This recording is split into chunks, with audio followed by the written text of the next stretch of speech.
Nako, ayun na nga mga kababayan, pinagtanggol na ho nitong si Ping Lacson ang kanyang amo na si Marcos Jr. Pambihira, palibhasa, yung aligasyon ginamit di umano nung nagdaang eleksyon yung mga kickback.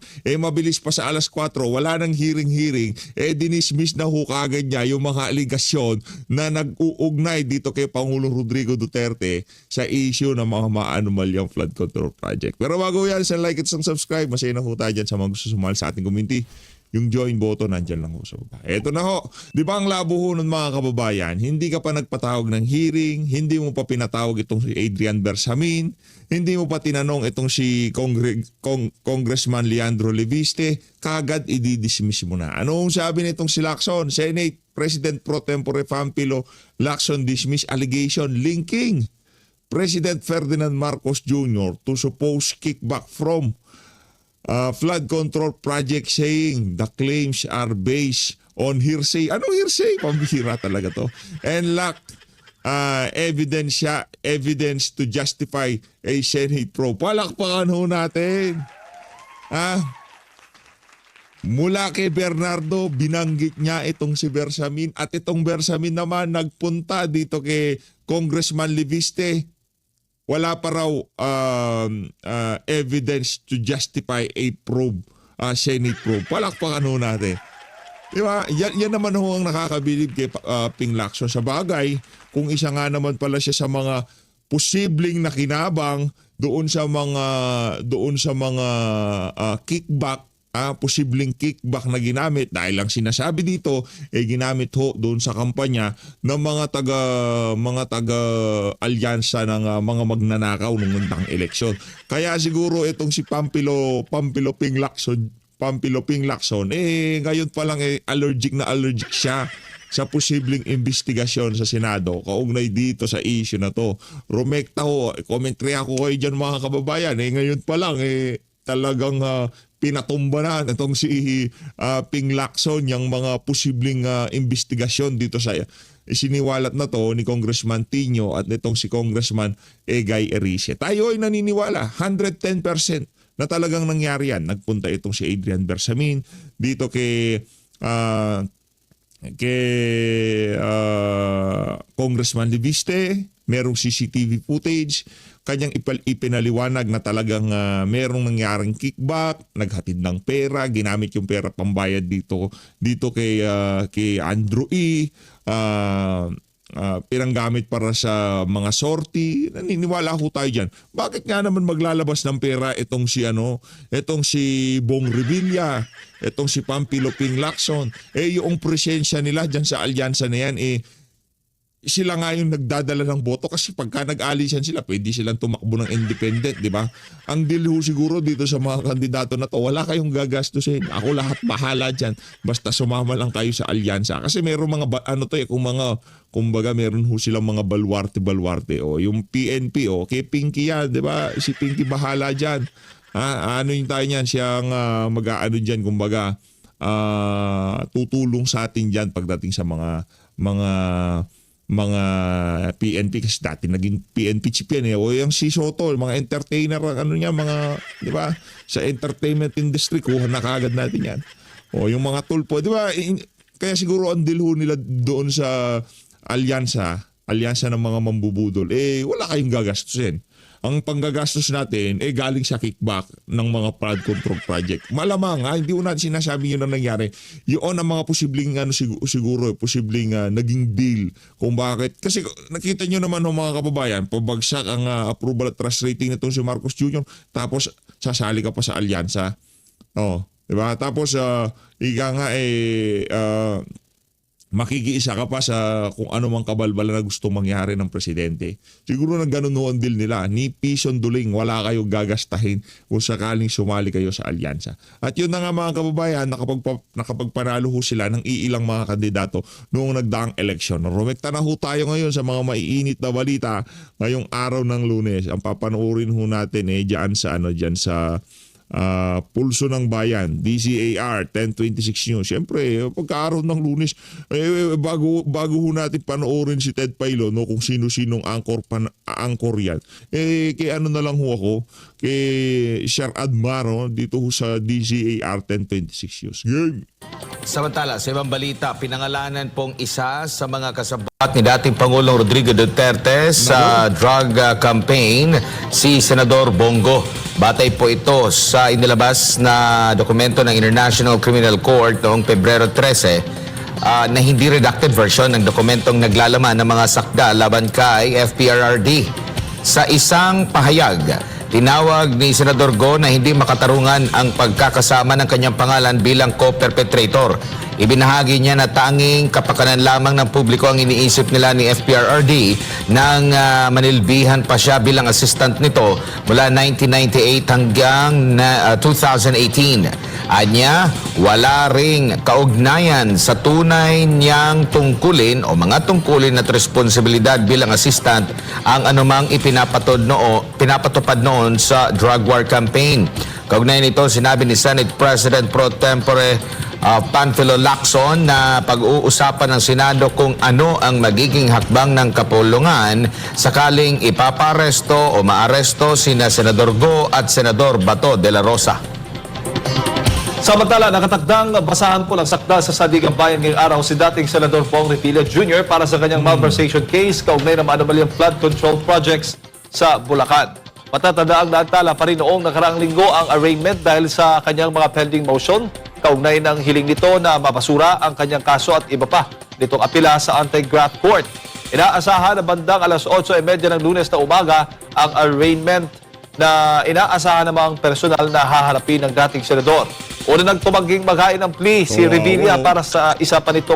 Kawawa ho itong si Senator Bong Revilla. Aga yung alam naman ho natin kung sino nga talaga yung mga tunay na mastermind dyan. Partida, kasama ho yung si Bong Revilla sa mga taga-alyansa. Ganun ho sila kawalang ya.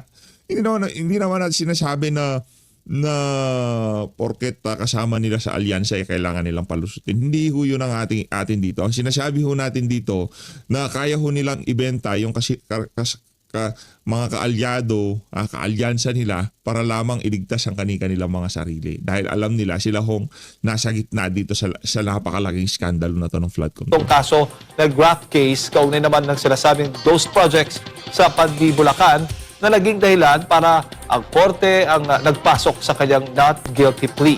Matatandaan na pinabulaanan ni Revilla ang mga akusasyon laban sa kanya at nagpasaring pa paano nakatutulog ang lahat ng nag-aakusa sa kanya sa flood control scandal. Samantala, nasa linya po ng ating komunikasyon ngayong umaga si Attorney Rowena Guanzon, dati pong COMELEC Commissioner. Attorney, good morning. Yes. Jade at Guanzon, Anwar po ang inyong mga kasama. Maraming salamat po sa inyong oras.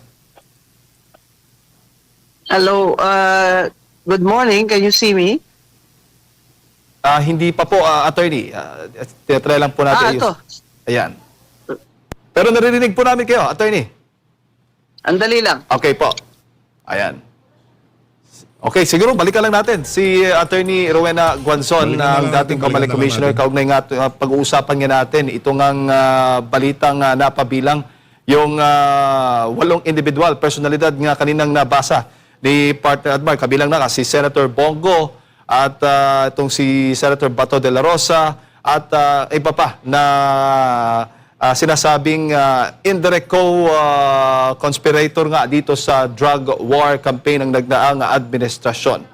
At subukan natin kung okay na si Attorney Rowena Guanzon. Attorney! Hello po. Ayan, nakita na namin kayo, Attorney. Ayan, napakaganda ni Attorney. Good morning, good morning.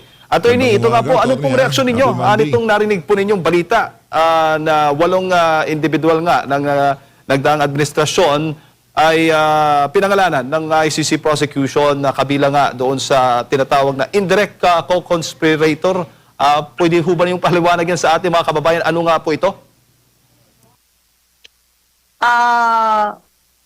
Kaya sila dinadamay dyan na indirect conspirator Yan. kasi kailangan mapatunayan ng prosecution doon na yun ay isang planado o naging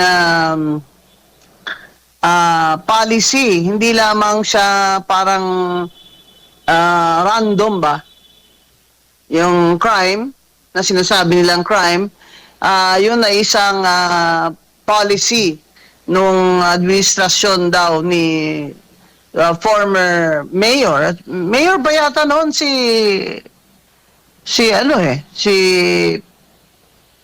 former President Duterte. Kaya ako naman, nagtatanong ako, bakit kasama dyan sina Attorney Vit Aguirre? Hindi pa naman siya, nung mayor hindi naman siya ang Secretary of Justice doon, di ba? Mayor pa lang doon correct, si Duterte. So, ang sabi niya sa akin kanina, dahil daw nag-abogado siya kay Duterte nung mayor, si former president.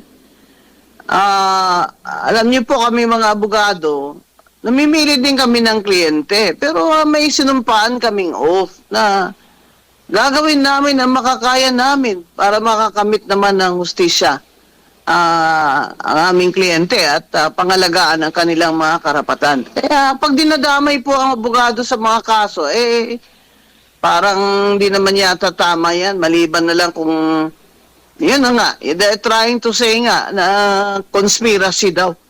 Conspiracy. So, pag idadamay nila yung pati abogado doon, pati ibang tao, hindi ko naman kilala yun eh. Opo. Ang sinasabi ko po kasi, sabi nila ng administrasyon, the justice system is working. May local naman tayo na batas. Bakit hindi na lang dito yan elitis sila? Bakit hindi dito sila elitis? Bakit kailangan doon pa sa ICC? Pero alam nyo, hindi naman Mainit ho yung kayo dyan. kasagutan dyan kasi doon final ng complainant eh. Sinama sila doon eh. Pero ang tanong dyan, isusurrender ba ni BBM administration itong mga ito kagaya ng ginawa niya doon sa kay former president na Ako, ang kilatis ko dyan na Attorney Guanzon, hindi malabo. Hindi malabo. Base sa kasalukuyang political landscape natin, sa timpla ng politika sa ating bansa, dahil nga may pagkapraning itong presidente na to, isa ko kasi sa mga magiging hadlang yan, si Senator Bato de la Rosa, Senator Christopher Bongo, diyan sa impeachment laban dito kay Vice President Sara Duterte. Hindi ho natin gets, mapahanggang sa ngayong mga panahon na to, hindi ho natin maintindihan kung bakit pinagpipilitan nila yung sino sa tingin niyo mga kababayan, sino ang motibasyon ng mga galaw na yun ng ICC? Sino na naman ang nagbigay ng ideya sa kanila, nagipitin yung mga individual na yan na kaibigan, mga naging katrabaho nitong si dating Pangulong Rodrigo Duterte, ang administrasyon nitong si Marcos Jr. Ang hindi naiintindihan itong mga individual na to,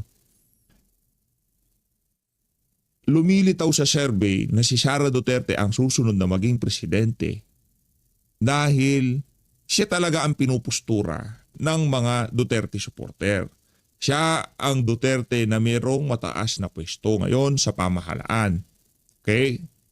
Halimbawa, ipagpalagay na natin, na-impeach nyo na si Vice President Sara Duterte. Sa tingin nyo ba kami mga Duterte supporter, magkakawatak-watak kami para iboto o magtutulong-tulong kami o wala na kaming choice at iboboto namin ang kandidato nito mga siraulo na to? Hindi ho mangyayari yan. Hindi ho mangyayari yan. Ang mangyayari ho dyan, lalo lang ho mabubuisit ang sambayan ng Pilipino. Kung sino man ang i-endorso ni BP Sara, dahil nga naman ano lang naman siya, ang tawag dito, hindi na lang siya pwedeng tumakbo. Perpetually disqualify na lang siya sa pagtakbo ng kung ano mga government post, di ba? Pero hindi naman ho siya pinagbabawalang ikampanya o endorso ang isang kandidato sa 2028. Hindi nyo ba nakuha na kung sakaling hindi makatakbo si BP Sara, may pagka sinabi niya ang iboto nyo si Pulong Duterte, sa kanya nyo ibuhos lahat ng suporta para na gusto nyong ibigay sa akin, yun ang gagawin namin. Kahit anong gawin nyo, yung hagupit ng mga Duterte sa kawalang niya ang ginawa nyo sa sambayan ng Pilipino, makakamtan namin yan sa 2028. Kaya hindi tayo nag-worry. Hindi tayo nag-worry dito. Wala akong pag-aalala ni Katiting. Diyan siya ginagawa na lang yan. Una sa lahat, hindi mai-impeach sa House of Representatives, mai-impeach siya. Ngayon, yung mga mag-i-impeach sa kanya, ipagpalagay na natin, planado na yan, i-impeach na siya. Pero mapapaisip din sila. Di ba? Nag-TRICOM na tayo, nag-TWADCOM na tayo, kung anong COM na tayo, mataas pa rin approval trust rating niya. Anong kaibahan nung hearing sa House of Representatives na walang humpay sa pagdaldal itong si Benny Abante doon sa gagawin nila sa Senado na merong mga abogado itong si BP Sara, hindi na pwedeng gawin yung style ng hearing nila dyan sa House of Representatives. Baka pagka nagsalita yung mga abogado nitong si Vice President Sara Duterte dyan sa Senado, imbis na nga masiraan nila itong si BP, baka mas, di ba? Hindi ho nila naiintindihan. Bakit ba pagkabahay itong mga to, hindi nila naisip na, paano na lang, okay, ma-impeach natin si Sara. Ibig sabihin ba, wala nang kaalyado mga Duterte na uupo sa 2028? Hindi na ba kaalyado nila ang uupong bilang presidente? Ngayon pa lang sinasabi ko sa inyo mga kababayan, kung sino man ang i-endorso ni BP Sara, worst case scenario, hindi si BP ang maging presidente. Worst case scenario, hindi siya makatakbo sa 2028. Ito ang sinasabi ko sa inyo, makikipagbalagbagan tayo para ikampanya kung sino man ang i-endorso niya. Yun ang atin dito. Vice President at President, kung sino man ang i-endorso niya, talagang balagbag ho yan mga kababayan. Yan ang atin sisiguraduhin dito sa PHFD. Kaya wag pa kasigurado itong mga taga-administrasyon na kung sakali hindi takbo itong si VP Sara, ika nga solve ng mga problema nila. Hindi pa. Lalo lang madaragdag ang problema nyo pagka hindi nyo pinatakbo itong si VP Sara. Imbis na, ika nga kahit pa paano, yung mga solid supporter lang na mga Duterte ang babalagbag, magsusolidify yan. Anak ng toko, tinanggal nyo si Sara. VP, sino gusto mong iboto namin? Yan ang gusto mo? O sige, dyan namin ibubuhos. Para saan? Para mabalikan lang natin yung mga siraulong humawalang ya dito kay dating Pangulong Rodrigo Duterte. Yun lang, ako honestly una na dyan, sige, ang sambayan ng Pilipino, issue ng mga maanomalyang flood control, pakulong lahat ng mastermind. Pero hindi. Hindi pwede yun. Unahin natin si Tatay Digong. Yung mamang nagsakripisyo na nagbigay ng pag-asa sa sambayan ng Pilipino sa nakalipas na 6 na taon ng administrasyon niya, pinakulong nitong mga siraulo na to. Unahin natin si dating Pangulong Rodrigo Duterte. Pauwiin dito yan. Kung may kasalanan yan, dito natin ikulong yan. Di ba? Ganun lang naman ako simple yan. Yan. Hinuli ni Torre na walang kung ano-anong legal basis. Wala man lang confirmation of a domestic court, yung kanyang papel na, at wala rin siyang papel na pinakita dun kay former president. Kaya tinatanong nga ni Digong dun on what basis? On whose authority? Kaya I really oppose that kasi hindi naman tama yun.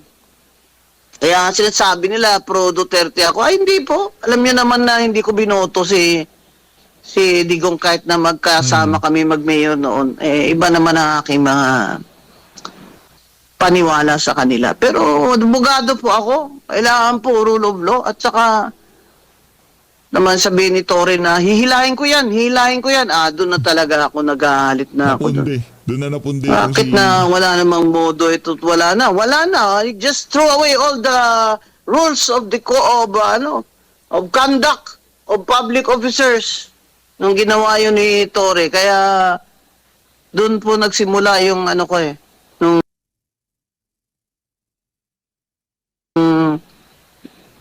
naging vocal na ako sa pag-treatment nila doon sa kay Digong. Ang naman sa mga complainant, kung doon nila pinail yan, syempre ang ICC, mag-i-insist siya ng jurisdiction niya. Kahit na hindi na tayo member doon. Kasi nga, nangyari daw yun nung member pa ng Pilipinas. Granting. Pero hindi kailangan silang i-surrender ng administrasyon BBM kung talagang ayaw niya. Dito nyo nalitisin yan. Dito nyo na sila litisin. Yun ang Yun po ang opinion ko dyan. Opo. Pero itinuturing ho ba ninyo ito, attorney, bilang isang legal issue o isang political issue? Dinadivert parang ganun po yung dating sa inyo. Lahat naman ng ginagawa nitong BBM gang na ito, political. Impeachment niya yan, political. Itong sa, what do you call this, EJK, political din ito. It may not have started as political on the part of BBM gang, pero yung paghuli sa kanya, pag-capture, they just really bodily, whisked him to The Hague. That's political. Kasi may choice doon si BBM na hindi niya ibigay. Tingnan niyo ang Israel. Tingnan niyo yung si Putin. Kasi they are strong countries. They are powerful countries. Ba't ka rin surrender ng citizen namin sa inyo? Wala kayong jurisdiction kung ayaw ibigay. Di ba? Kaya itong si BBM talagang hindi ako naniniwalang mabait tong tao. Adik kasi kaya ganyan ang mga desisyon niya. Okay. Paano iba-iba? Lalo na yung foreign policy, diplomacy natin ngayon. Ano ba ito? Flip-flopping? Ito naman si BBM, parang hindi mo na maintindihan kung tawag ba doon? Ganun ba? Ganun. Kala ko ba kalaban mo ang China doon sa ASEAN? Halos kulang na ng murahin niya. Tapos ngayon, kamayan din pala niya yung head of state.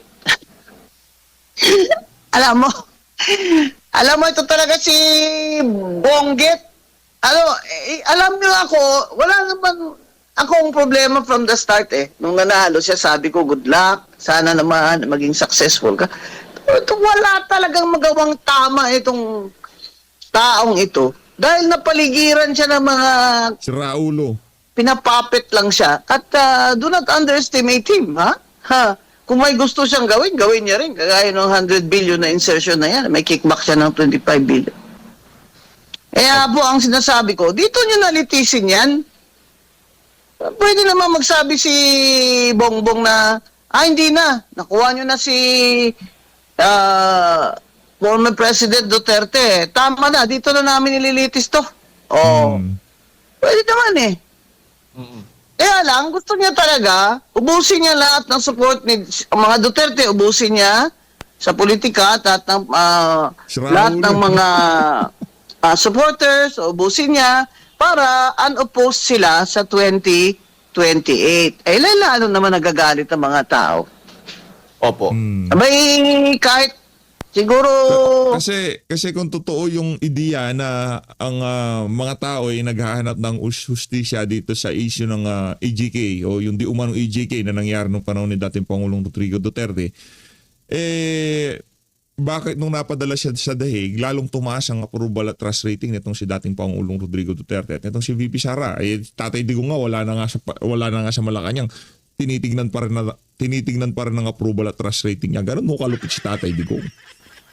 Kalabaw ang kalaban niya ni Martin Romualdez sa 2028. Mananalo pa yung kalabaw ko Aray ko. Sabihin mo lang sinong kalabaw mo, attorney. Para ngayon pala, alam na ng mga kababayan sino susuportahan nila. Pambihira, oo. Saka natin pag-usapan yung yung 2028 pag malapit-lapit na. Pero attorney, so ngayon, dahil Attorney, kung sakali tumakbo ka ng pagka-senator kahit nasa ticket ka ng kabilang parlor amin ka naming susuportahan kung kulang kami ng isang ticket at nailagay na namin sa pwesto. Ngayon, kung nakasama ka sa ticket namin, hindi na pinag-uusapan yan, di ba? Huwag mo na sabihin sa amin, iboto mo kami, ipapangampanya ka pa namin. Ganun katindi yun, attorney.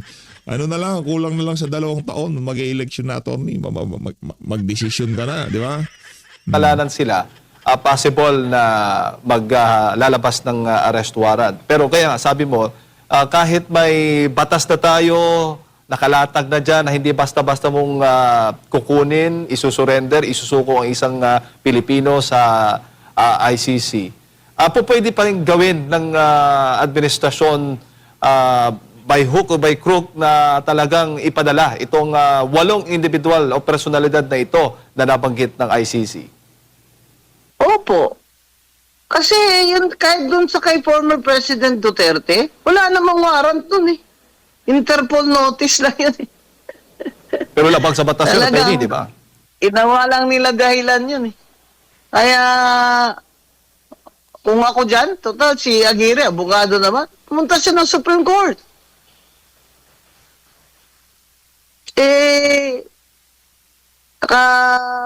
Noon sa kay former president, nagtago sila lahat. Si Tory lang yung, nila, hinarap nila sa tao. Parang, ginawa na lang ng gago yung kababayan ko ah. Unos authority, sabi ni Digong, sabi ni my authority. Ngayon lang ako nakakita ng chief PNP na may na may authority. Ano ba yun? Secretary of Justice ba yun? Pwedeng pumirma na.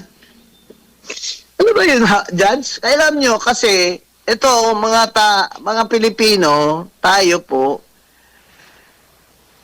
wag na po tayong pumayag na ito, martial law. Kunin na lang tayo. Walang warrant na verified ng domestic court. Nagawa-gawa na lang sila ng gusto lang nila na ibigay sa ibang jurisdiction, pwede. Yun na nga, kaya sinasabi natin political yung galaw na yan ni BBM Gang. Opo. So, ang nabanggit po Malawang ninyo, sindikato no? ang po pwedeng gawin ng depensa, itong 8 individual na nabanggit ay po pwede silang pumunta sa Supreme Court kahit na wala pang attorney. Kopya ba? A formal copy? There is a serious danger to the deprivation of their liberty. Kaya lang ayoko mag-abogado dyan kay Aguirre kasi matalino naman yan eh. Opo. Grabe ang talino siguro nitong si Aguirre kasi hindi lang itong si dating Pangulong Rodrigo. Tsaka pagka itong ali na to, sinabi niyang matalino ka talaga. Ganun ka talaga kagaling itong si Aguirre. Matindi itong si Aguirre Okay. Ipumunta sila ng Supreme Court para Galing. matistingan na ito. Landmark case na ito. Opo. Grabe. Attorney, Grabe na. Ano bang ginawa ng BBM Gang na ito sa bayan natin? Binaboy. Kaganda-ganda ng wala na, pati ekonomiya, bagsak, hindi lang bagsak, wasak na. Corruption index, abay salutatorian na tayo dyan sa corruption. Malapit na po tayong maging valedictorian itong si BBM. Tapos sasabihin niya, hindi naman po tayo number 1 sa corruption, sa pinaka-corrupt.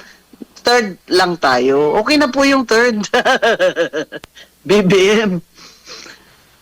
Magnanakaw ka talaga eh. Attorney si Partner Admar, kasama ko po dito, may mga katanungan. Attorney, maayong aga, maayong buntag. Nabanggit nyo rin kanina na yung pabago-bagong isip ng ating Pangulo. Kasi in fact, noong April 15, nung siya ay nakapanayam ng grupo or ng Foreign Correspondents Association of the Philippines, April 15 yata ito, 2024, abay ginit siya during that time na hindi niya isusurrender kahit may warrant of arrest itong si kay Pangulong Rodrigo Duterte from ICC. Hindi ba siya pwedeng mayroon ba siyang maaaring pananagutan dito po, attorney? At may tuturing na po ba itong pagsuko sa ating soberanya? Kasi kinikilala din niya na wala na sa ating jurisdiction kaya hindi pwedeng umiral yan sa bansa. Hindi naman siya nasusurrender ng sovereignty. Pero nagpapakita siya na talagang weak siya na leader. Abay, kung strong leader ka, di dapat dito mo niliti si Digong. Bakit? Si GMA, dito daw naman nila kinulong.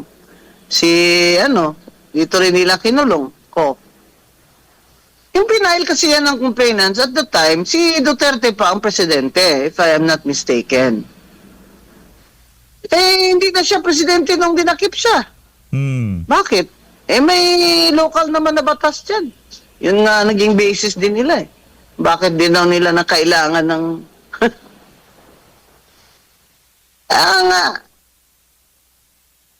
ang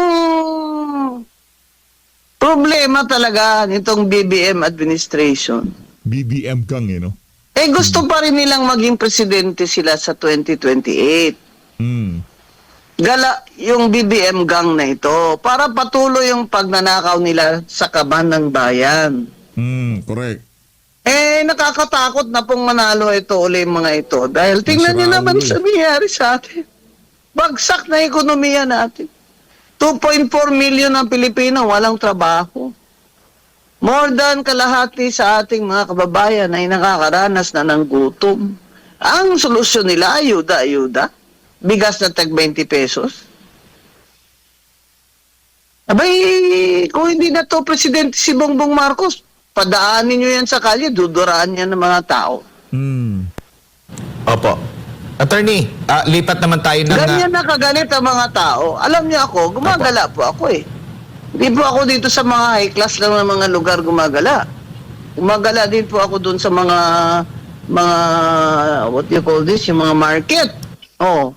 Kausap ko mga rider, mga street cleaner, mga labandera. Talagang papatayin na tayo sa gutom nitong BBM gang na ito eh. Tapos sila, kukobra pa ng sweldo. Yun pong sinasabi ko kay Secretary Ralph Recto. Pinapaabot ko po kay Secretary Ralph Recto, huwag mo kaming tingnan dito na parang uutang ka uli. Di ba may kantang ganyan ha? Nung ako yung nasa UP, huwag mo akong tingnan na para bang uutang ka. Secretary Recto, huwag ka ng utang. Si BBM, pabayarin mo na ng 203 billion na utang niya sa estate tax. 200 lang naman ang kulang mo eh. Di yan na. Okay ka na. Tapos kami, itatax mo na naman ha, Mr. Batman. Ganyan talaga, Secretary Recto. Sacrifice. Mag-waive ka na ng sweldo mo. Lahat ng kabinete ay mag-waive ng sweldo. Senador at congressman, mag-waive ng sweldo. At gawin na yan na wala ng sweldo sila sa sunod na term nila. Kung hindi ba rin mga magnanakaw dyan, hindi na yan tatakmo yung mga kontraktor. Wala na palang sweldo eh. Saka wala na rin allocables, walang pork barrel. Lahat ng reformang ito ay magagawa lamang ng tutuhanan kung hindi na sila ang nakaupo sa 2028. Yan po ang goal, mga kababayan. Kung gusto nyo ng reforma, kung gusto niya ng makaahon tayo sa kahirapan at ang ating ekonomiya, ay palitan natin itong BBM administration. Palitan. Mga inutil ito. Palitan yan. Mga magnanakaw. Attorney? Pati na po yung mga congressman. Palitan nyo na po yung mga congressman nyo. Binibigay sa inyong Ubusin ayuda. Pera din naman natin yan eh. Laki kaya ng mga tax natin, lalo na yung VAT na yan eh. Tapos ibibigay sa inyo ayuda. 5,000? Okay na kayo doon? Tapos magugutom na naman kayo dahil ang gobyerno nyo ay walang trabahong kinikreate, ginagawa para sa inyo. Dapat trabaho. Bakit ayuda? Dapat trabaho. Attorney, lipat po ako ng topic po dito po sa kinakarap na impeachment naman versus Vice President Sara Duterte po. Nabasura na po yung impeachment laban dito kay Pangulong Bongbong Marcos Jr. Sa tingin niyo po, uusad po ito, lalo na papalapit na po yung 2028 elections din, and at the same time, patuloy pa rin pong namamayagpag ang grado ng pangalawang Pangulo po. Attorney, maaari bang may pagbabago sa tingin niyo po ang mga isip ng mga kongresista dito na boboto po, Attorney? Nag-iisip na yung mga yan eh. Sabi nga ni Congressman Paulo Marcoleta sa akin, naririnig daw niya sa lounge eh, iba nag-uusap na parang ayaw na nilang pumirma kasi malapit na eleksyon, baka maresbakan sila. Alam mo, they're all political animals. Isipin nila, re-election nila. Kaya naman sila dikit ng dikit nun sa puon nila na si Martin Luther King Romualdez, lalo na yan si Luistro ng Batangas. Pera. Kasi yun ang namimigay sa kanila ng pera na pamimudmud nila. Pamudmud nila yung pera natin, parang kanila. Yan lang po ang incentive nila doon. Ngayon, kung tanggalin mo yan, wala na silang ayuda. Hindi na bawal na silang magbigay ng mga pangalan. Wala na silang allocable. Diretso na ni Secretary Dizon doon sa mga LGU. Kung anong kailangan. Dapat according to an economic plan naman. Grabe naman. Kung tayo nyo lahat yan, basketball court, kung tayo nyo lahat yan, waiting shed, nangyari sa atin. Yung dapat i-prioritize nyo. For example, LGU magpapagawa, pero unahin muna ha, school buildings. Di ba? At saka yung farm to market road na yan, yan ang bagong flood control scam. Yung farm to market road kasi hindi naman makikita yung road na yan doon sa tuktok ng bulkan. Lalagyan nila. Kaya, itong impeachment na ito kay Vice President, posibleng i-dismiss nila.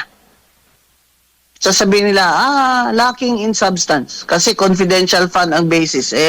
Meron ng COA unmodified finding na pumasa na sa audit ng COA yung confidential fund na 129 million. Compare mo naman sa ilang bilyon-bilyon mo ninakaw na mga magnanakaw na congressman dyan at DPWH. Kasama pala yung mga taga-Malacanang, yung mga undersecretary pala na naglalagay din sila ng mga sarili nilang flood control tsaka unprogrammed funds. Grabe. PBM, ay sakit ka na ngayon, kaya ganyan. Lahat ng pera mo dyan, isaksak mo dyan sa Bituka tiyan mo. Attorney? Mga kababayan, ako po ay nananalangin na lang, gabi-gabi, na baka sa 2 taon naman po ay may light at the end of the tunnel. Basta wag nyo lang po silang ipanalo sa 2028 ay magkaka-reform tayo. Hindi pwedeng sila rin ang magre-reforma, sila rin yung sumira sa bansa natin at sa ating ekonomiya, sa ating mga kababayan. Kaya possible talaga na ma-dismiss nila yan. Pag may basbas. Kasi kahit na nag-inhibit si Sandro as majority leader, kunyari lang yun. Pag may utos, gagawin pa rin yun. Iaakyat pa rin sa Senado. Pero ito lang po ang sasabihin ko sa inyo. Dinidistract lang tayo ng mga ito para hindi natin nila panagutin si Martin Romualdez Kung sino pakulong nila, si Bong Revilla, kung sino. Yung sinabi ni Bernardo, hindi lamang si Revilla, si Grace po kasama doon. Pero si Bong Revilla lang ang kinulong. Pwedeng iakyat nila. Sige, iakyat nila. Pero, kailangan nila ng 2/3 vote ng Senado or 16 votes. Bilangin nyo na kung may 16 votes sila. Wala silang 16 votes dahil 9 na ang hindi sasang-ayon sa impeachment. So, ilan lang kanila? 24 minus 9. Mga batang grade. Ano ho talaga yun? Kumbaga gagamitin lang nila para panira dito kay Vice President Sara Duterte. Pero alam ho nila hindi mai-impeach si Vice Sara. Mai-impeach sa House of Representative pero pagdating ng trial, hindi ho talaga. Ngayon pa lang alam na ng mga 9 senator na panggigibagi VP. Ano sabi ni Senator Alan Peter Cayetano? Talunin nyo na lang sa 2028 presidential election. At yun ho talaga ang mangyayari dyan. Talunin nyo na lang itong si VP Sara. Kaya nga pinipilit ho nilang bawasan yung mga Senator Bato de la Rosa. Pero sa tingin ho natin mga kababayan, kung sakaling itong si Senator Bato de la Rosa umabot dun sa punto na magkakas na ng vote dyan sa impeachment na yan, sa tingin natin magpapakita ho yan para hindi ma-impeach itong si Vice President Sara Duterte. Grade 3. Grade 24 minus 9. Ilan lang kanila? 15? 15. kulang sila ng isa. Di ba? Kahit nasabihin pa nilang, hindi naman nag-attend si Bato nagtatago si Bato O di minus na yung sa total. Hindi. Kasi nakalagay naman sa konstitusyon dapat 2/3 ng buong Senado. So kahit absent, kahit abstain, 2/3 pa rin ang kailangan. 16, 16 ang kailangan nila para ma-impeach ang Vice President. Lahat po ito, kung sa Bisaya, balabugay lang para makalimutan natin yung mga magnanakaw dyan. Attention! Nasaan na si Martin Luther King Romualdez? Dapat yun ang makulong kasi yun talaga ang mastermind. Diba? Di naman pwedeng nagawa yung budget na yan. Salvi ko lang ang gumawa niyan. Ako, posible naman yun. Saka yan si BBM, dapat managot yan. Pag hindi na yan siya presidente, marami na siyang habla. At siya Attorney? pinirmahan yung budget na yan. Na doon nang galing yung mga flood control na mga ghost at mga substandard para kikmakan nila. No. So, mga kababayan, ako naniniwala talaga ako may Diyos ang kalibutan. So kung hindi po natin ma-achieve yung justice ngayon ay darating din po yun. Tingnan niyo yung martial law, ilang taon kami nagtiis dyan. Mas marami pang nagsakripisyo. Nagahasa, namatayan ng anak, asawa, kapatid, nangawala yung mga tao, desperasidos. Grabe. Pero dumating din ang araw na natanggal si Ferdinand Marcos. Kaya, mga kababayan, huwag din yun pong puro lang tayo panalangin. Kailangan magprotesta talaga tayo. Kahit sa Facebook lamang. Kailangan ho kayong makilahok sa pagprotesta sa korap na administrasyon ni BBM at ni Martin Romualdez.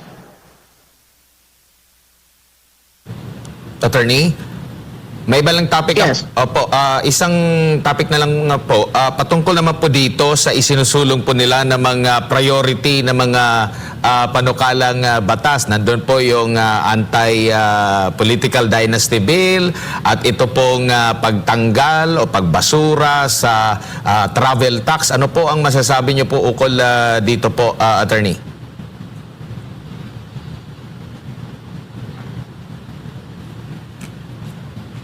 Wala. Attorney?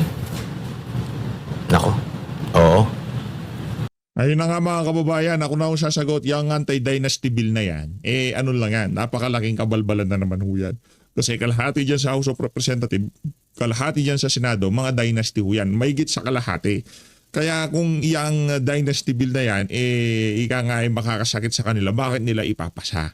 Yung ginagawang public consultation ni Risa, kampanya ho yun para sa 2028 presidential election. Wag ho kayong magpaloko sakaling makita nyo. Pag nakita nyo sa social media, dumaan sa page nyo, murahin nyo. As always, maraming salamat po sa pag-support sa page update. Mag-ingat ho kay lahat ng Pilipinas. Maraming salamat po mga kababayan.